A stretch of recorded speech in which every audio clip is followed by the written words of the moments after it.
بسم اللہ الرحمن الرحیم۔ کچھ بھائیوں کے چند سوالات تھے جن کے جوابات ملاحظہ فرمائیے۔ ایک بھائی نے سوال پوچھا ہے کہ کیا اوجڑی کھانا حلال ہے؟ اوجڑی وہ جو پیٹ کے اندر ہوتی ہے، تمام افراد جانتے ہوں گے، تو جی بالکل اس کا کھانا حلال ہے، جائز ہے، اس کو کھا سکتے ہیں۔ لیکن ویسے اگر کسی کی طبیعت نہیں کھانے کی، وہ اس کی اپنی طبیعت ہے، لیکن بذات خود اس کا کھانا حلال ہے، جائز ہے۔ دوسرا ایک بھائی نے سوال پوچھا کہ جس رات آپ صلی اللہ علیہ وسلم کو معراج کرائی گئی تھی، شب معراج میں آپ صلی اللہ علیہ وسلم جو تشریف لے گئے تھے آسمانوں پر، تو اس رات ابراہیم علیہ السلام کی آپ صلی اللہ علیہ وسلم سے ملاقات ہوئی، تو ابراہیم علیہ السلام نے فرمایا تھا کہ اے محمد، اپنی امت کو میری جانب سے سلام کہہ دینا اور انہیں بتا دینا کہ جنت کی مٹی بہت اچھی یعنی زرخیز ہے، اس کا پانی بہت میٹھا ہے اور وہ چٹیل میدان ہے، اور اس کی باغبانی سبحان اللہ والحمد للہ ولا الہ الا اللہ واللہ اکبر ہے۔ تو ان بھائی کے ذہن میں سوال آیا تھا کہ جنت چٹیل میدان کیسی ہے؟ پہلی بات تو یہ کہ یہ حدیث شریف صحیح ہے، درست ہے، اور ابراہیم علیہ السلام نے جو فرمایا تھا کہ وہاں کا پانی زرخیز ہے، یعنی پانی سے مراد وہی نہریں ہیں، وہاں پہ نہریں ہیں۔ چٹیل میدان کیسے ہے کہ ہر شخص کی جو جنت ہوگی اس کے عمل کے مطابق ہوگی، یعنی اس میں جو خوبصورتی ہوگی، اس میں جو باغ و بانی ہوگی، اس میں جو بھی چیزیں ہوں گی، وہ اس کا جیسا عمل ہوگا اللہ پاک اسی حساب سے اس کو سجاتے ہیں۔ بلکہ ایک جگہ ایسا آتا ہے کہ فرشتے جو ہے جنت میں کام کرتے رہتے ہیں، انسان دنیا میں عمل کرتا رہتا ہے، نیک اعمال کرتا رہتا ہے، روزہ، صدقہ، ذکر و اذکار،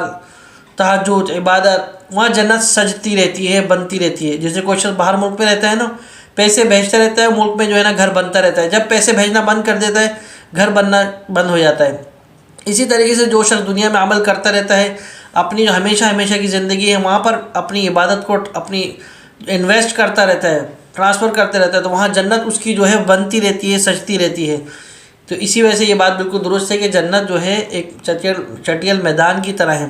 جو شخص جیسا عمل کرتا رہتا ہے اللہ پاک اس کو سجاتا رہتا ہے، جس کا جیسا عمل ہوگا اس کو جنت پھر اسی حساب سے ملے گی۔ تو بس ہم سب کو چاہیے کہ اپنی جنت کو خوب سجائیں، خوب بنائیں، دنیا کے مکانات، محلات، اس پہ بجائے زیادہ خرچ کرنے کے بجائے، زیادہ محنت کرنے کے بجائے، جہاں ہمیشہ کی زندگی، ہمیشہ جہاں رہنا ہے وہاں پر اپنے پیسے کو لگائیں، اور جہاں جو نہ چوری کا ڈر، نہ وہاں پہ جو ہے نہ نقصان کا ڈر، بلکہ وہاں پہ فائدے کا سودا ہے۔ اللہ پاک ہمیں سمجھنے اور عمل کرنے کی توفیق عطا فرمائے۔ اسی طریقے سے ایک بھائی نماز کے متعلق پوچھتے ہیں، وہ پہلا سوال وہ یہ کرتے ہیں کہ اگر کوئی شخص جو ہے امام صاحب کے پیچھے نماز پڑھ رہا ہے تو امام صاحب نے اللہ اکبر کہہ کے سورۃ الفاتحہ شروع کر دی، ان کے ذہن میں یہ ہے کہ انہوں نے ثنا نہیں پڑھی، یا تشہد میں بیٹھے ہوئے تھے، تحیات کے بعد جو ہے نا تھوڑی دیر گزری تھی، امام صاحب نے سلام پھیر دیا، ان کو ایسے لگا کہ امام صاحب نے جو ہے نا درود شریف نہیں پڑھی، تو آیا نماز ہو گئی نہیں ہو گئی؟